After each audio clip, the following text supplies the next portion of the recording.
बिस्मिल्लाहिर्रहमानिर्रहीम। अस्सलाम वालेकुम व्यूअर्स, उम्मीद है आप हमेशा की तरह सेहत की बेहतरीन हालत में होंगे।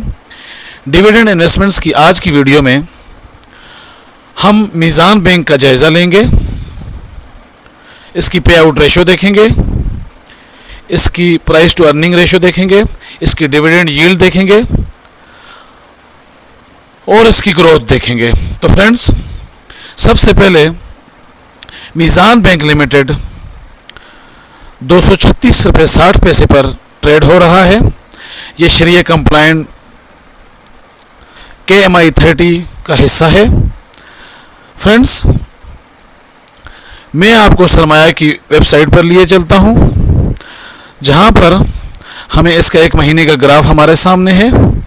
एक महीने में अगर हम देखें तो जो इसका 243 रुपये तक इसका जो है वो हाई लगा है, और अगर हम इसका लो देखें एक माह के दौरान तो 235 रुपये तकरीबन इसका लो रहा है।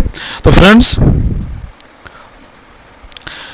मीज़ान बैंक लिमिटेड की परफॉर्मेंस देख लेते हैं।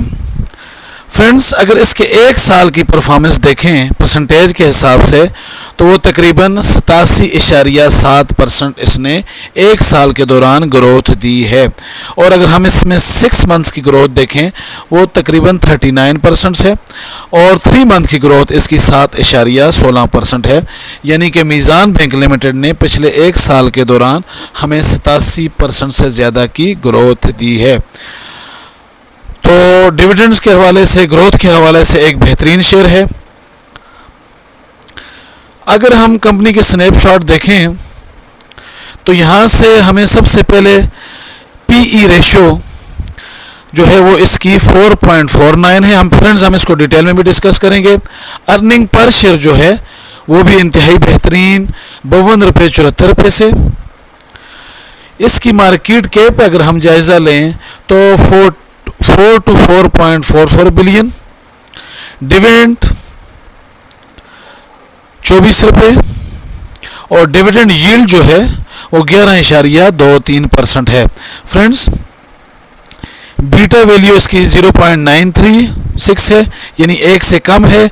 तो इसका मतलब है कि ये जो शेयर है ये थोड़ा कम ट्रेड होता है। जिस शेयर की बीटा वैल्यू 1 से ज़्यादा हो वो शेयर थोड़ा ज़्यादा ट्रेड होता है। और अगर हम फ्री फ्लोट शेयर का परसेंटेज में जायज़ा लें तो इसके फ्री फ्लोट शेयर जो हैं वो 25% हैं, और फ्री फ्लोट शेयर्स की तादाद 447.81 मिलियन है। फ्रेंड्स, अगर हम इसकी 2019 से 2024 तक की सेल्स का जायज़ा लें तो फ्रेंड्स, वक्त गुजरने के साथ साथ आप देखें तो इसकी सेल्स में इजाफा हुआ है। इसी तरह इससे ग्रॉस प्रॉफिट मार्जिन जो है वो भी अगर हम देखें तो 49.37 जो कि 2019 में था, अभी बढ़कर 53.94 है। और इसी तरह नेट प्रॉफिट मार्जिन में भी फ्रेंड्स इजाफा हुआ है। डिविडेंड पर शेयर, किसी भी कंपनी में इन्वेस्टमेंट्स से पहले हमें डिविडेंड पर शेयर को लाजमी देखना है। अगर हम उस कंपनी में डिविडेंड के लिए इन्वेस्ट कर रहे हैं, यानी कि लॉन्ग टर्म के लिए इन्वेस्ट कर रहे हैं, तो उसकी डिविडेंड पर शेयर जो है वो देखना इंतहाई ज़रूरी है। फ्रेंड्स, अगर 2019 का जायज़ा लें तो उसने 5 रुपये का डिविडेंड दिया था, 2020 में 6 रुपये का, इसी तरह 2021 में 6 रुपये का, 2022 में 8.5 रुपये का, 2023 में 20 रुपये का, और जो फाइनेंशियल ईयर अभी तक जो चल रहा है उसमें इसने 24 रुपये का डिविडेंड दिया है 2024 में। डिविडेंड यील्ड की अगर हम बात करें तो 2019 में 5.21 से इस वक्त 11.23 जो करंट ईयर चल रहा है उसमें 11, यानी कि ये ईयर अभी तक कंप्लीट नहीं हुआ, और पिछले साल के मुकाबले में इसकी डिविडेंड यील्ड इंतहाई बेहतरीन है। और फ्रेंड्स, कैश पे आउट रेशो के मामले में थोड़ी मीज़ान बैंक जो है वो थोड़ा कमज़ोर है, यानी कि ये 50% से कम अभी तक जो है वो कैश पे आउट रेशो है इसकी है।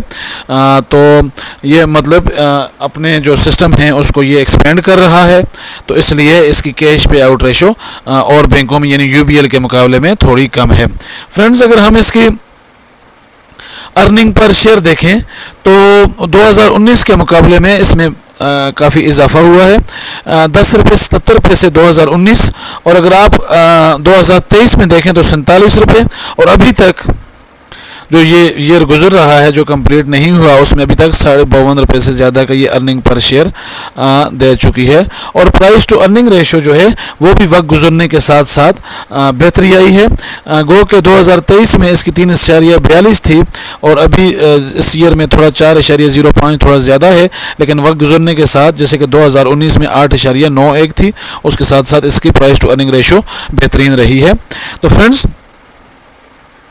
ڈویڈنڈ انویسٹمنٹس کے حوالے سے یہ جو چیزیں میں نے آپ کو بتائی ہیں، جو پوائنٹس میں نے آپ کو بتائے ہیں، اگر آپ ان میں دیکھیں کہ کمپنی کنسسٹنٹلی جو ہے گرو کر رہی ہے، اور اس کی جو لیولز ہیں وہ ریشو جو ہیں وہ اچھی ہو رہی ہیں، تو ہمیں اس میں لازمی انویسٹ کرنا چاہیے۔ سب سے بہترین بات یہ ہے کہ یہ شریعہ کمپلائنٹ کمپنی ہے جو کہ آپ کو منافع جو ہے وہ بالکل حلال طریقے سے دیتی ہے۔ فرینڈز، اگر ہم اس کے پے آؤٹس کا جائزہ لیں تو 2024 میں ابھی تک اس نے فرسٹ کوارٹر کا جو ڈیویڈنڈ دیا ہے وہ تقریباً 70% ہے، تو یہ 7 روپے کا اس نے ڈیویڈنڈ دیا ہے۔ 2023 کی اگر ہم بات کریں تو فرینڈز 2023 اور 2022 سے ہمیں یہ بات ظاہر ہوتی ہے کہ یہ جو کمپنی ہے، جو بینک ہے میزان بینک، یہ سال میں 4 مرتبہ ڈیویڈنڈ دینے والی کمپنی ہے، یعنی کہ ہر کوارٹر میں یہ ڈیویڈنڈ دیتی ہے۔ اگر ہم اس کے 2022 کا جائزہ لیں تو 2022 کے فرسٹ کوارٹر میں اس نے 17.50، سیکنڈ کوارٹر میں اس نے بونس شیئر بھی دیے اور ڈیویڈنڈ بھی دیا، 10% کا اس نے بونس دیے اور 17.5% کا اس نے ڈیویڈنڈ دیا۔ پھر جو تھرڈ کوارٹر تھا 2022 کا، اس میں اس نے 20 روپے کا ڈیویڈنڈ دیا، اور فائنل ڈیویڈنڈ جو ہے وہ تقریباً 30% کا دیا۔ تو اگر ہم یہ اندازہ لگائیں تو 2022 میں جو اس نے ڈیویڈنڈ دیا وہ 5 اور 3.5، تقریباً یہ 8.5 روپے کا ڈیویڈنڈ دیا۔ اس طرح اگر ہم 2023 میں اس کا ڈیویڈنڈ کا جائزہ لیں تو فرینڈز اس نے 30%، 40%، 50% اور 80% کے قریب ڈیویڈنڈ دیا، تو یعنی کہ تقریباً 20 روپے کا ڈیویڈنڈ اس نے 2023 میں دیا۔ فرینڈز، اب آپ دیکھیں 2023 کے مقابلے میں اس نے 2024 کے پہلے کوارٹر میں اس نے تقریباً 70% کا ڈیویڈنڈ دیا ہے، یعنی کہ یہاں سے ہمیں یہ اندازہ ہوتا ہے کہ اس کی ڈیویڈنڈ ییلڈ جو ہے وہ وقت گزرنے کے ساتھ ساتھ اس میں انتہائی بہتری آ رہی ہے۔ تو فرینڈز، امید ہے میزان بینک لمیٹڈ جو ہے وہ ڈیویڈنڈ ییلڈ کے حوالے سے آپ کو پسند آئی ہوگی۔ سٹاکس میں، پاکستان سٹاک ایکسچینج میں انویسٹمنٹ سے پہلے آپ نے اپنے طور پر کسی بھی چیز کو اچھی طرح اسٹڈی کرنا ہے۔ آپ چاہے جس میں بھی انویسٹمنٹس کریں، میرا بگنرز کے لیے میرا مشورہ یہ ہے کہ وہ ڈیویڈنڈ ییلڈ جو ہے اچھے ڈیویڈنڈ والے سٹاکس میں انویسٹ کریں، ڈے ٹریڈنگ کی طرف نہ جائیں۔ ڈیویڈنڈ پیئنگ سٹاکس جو ہیں وہ وقت گزرنے کے ساتھ ساتھ آپ کو گروتھ بھی دیتے ہیں، اور سال میں 1 مرتبہ، 2 مرتبہ، 3 مرتبہ یا 4 مرتبہ آپ کو ڈیویڈنڈ بھی دے رہے ہوتے ہیں۔ تو فرینڈز، انویسٹمنٹ سے پہلے ایک دفعہ میں پھر دہرا رہا ہوں کہ آپ نے پاکستان سٹاک ایکسچینج کو اچھی طرح اسٹڈی کرنا ہے، اس کے بارے میں مکمل معلومات لینی ہے، کیونکہ یہ ایک رسکی سبجیکٹ ہے، تو اس میں آپ نے مکمل معلومات لے کر اس کے بعد اس میں انویسٹمنٹس کرنی ہے۔ امید ہے آج کی ویڈیو آپ کو پسند آئی ہوگی۔ اگر ویڈیو پسند آئی ہے تو اس کو لائک کریں، میرے چینل انویسٹ اگین کو سبسکرائب کریں۔ ملتے ہیں اگلی ویڈیو میں، تب تک کے لیے اللہ حافظ۔